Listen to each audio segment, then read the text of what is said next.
अपने जीवन के आखिरी 10 सेकंड में कुत्ते ने अपनी आंखें बंद करने से इनकार कर दिया। ऐसा लग रहा था जैसे वह किसी का इंतजार कर रहा हो। जैसे ही उसने वह आवाज सुनी, बेली बेली, समझ गया कि उसका मालिक वापस आ गया है। उसे पता था कि उसका मालिक बहुत दुखी है, लेकिन वह कुछ कर नहीं सकता था। वह बस अपनी बची खुची ताकत से पूंछ हिलाकर अलविदा कहने की कोशिश करता है। आखिरकार बेली धीरे धीरे अपनी आंखें बंद कर लेता है। जब बेली ने फिर से आंखें खोली तो वह एक छोटे से पिल्ले के रूप में दोबारा जन्म ले चुका था। लेकिन वह अपने पुराने मालिक का इंतजार करता रहा, पर वह नहीं आया। कुछ समय बाद एक लड़की ने उसे देखा और खुशी खुशी उसे अपने घर ले गई। लेकिन उसके बॉयफ्रेंड को कुत्ते पसंद नहीं थे, इसलिए बेली को घर के पिछवाड़े में बांध कर रखा गया। कई मौसम गुजर गए। एक दिन उस बॉयफ्रेंड ने कॉलर खोल दिया, लेकिन उसे आजाद करने के लिए नहीं, उसे दूर जंगल में छोड़ने के लिए। उसने अपनी गर्लफ्रेंड से झूठ बोला कि वह बेली को कहीं और ले जा रहा है, लेकिन वह उसे गहरे जंगल में छोड़कर चला गया। अब बेली एक आवारा कुत्ता बन गया। वह लंबे समय तक भटकता रहा और उसने देखा कि बाकी सभी कुत्तों के पास मालिक हैं। यह देखकर उसका दिल टूट गया। तब बेली ने फैसला किया कि वह अपने उस मालिक को ढूंढेगा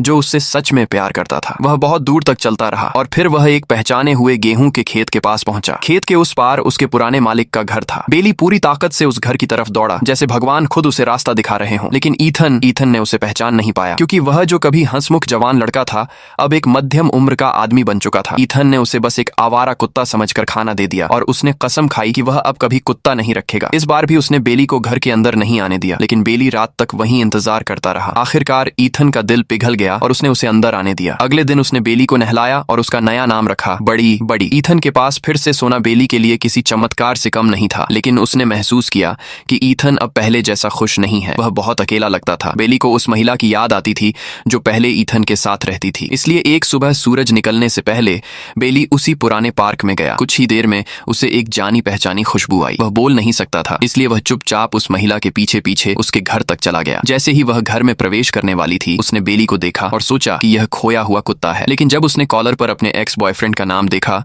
तो उसका दिल धड़क उठा। उधर ईथन सोच रहा था कि बेली बस खेलने बाहर गया है। उसे बिल्कुल अंदाजा नहीं था कि बेली किसी खास इंसान को वापस लाने वाला है। इतने सालों बाद भी ईथन ने हैना को तुरंत पहचान लिया, लेकिन वह उससे मिलने की हिम्मत नहीं कर पाया, क्योंकि उसे लगता था कि वह अब पहले जैसा इंसान नहीं रहा। जब हन्ना को लगा कि ईथन घर पर नहीं है, तभी बेली जोर जोर से भौंकने लगा और दरवाजा खरोंचने लगा। उसे पता था कि ईथन अंदर ही है। आखिरकार ईथन ने